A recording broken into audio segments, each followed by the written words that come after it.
办着德艺研习的课程，配合着桃美地区推动德顺产业60周年，特别邀请到学生家长甲社区的居民做伙来参加，希望透过共同的创作，让外界看到无同款的德艺艺术。 桃园国小推动德编课程已经有3年的时间，平常时老师甲学生小型的手工艺，这摆经过讨论，大家要共同做一个大型的德编。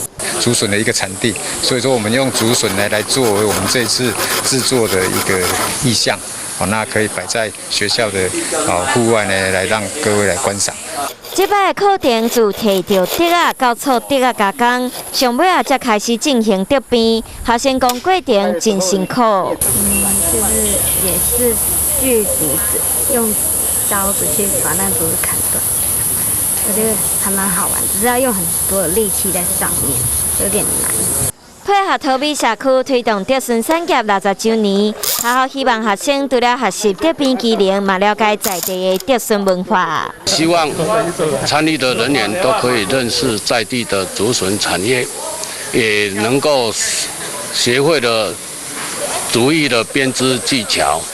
全校师生和社区居民做伙合作，完成一个大型德顺的德编作品。未来会放伫学校做装置艺术，配合社区德顺产业推动60周年，让更较侪人会当熟悉在地文化。好，来，乡亲啊！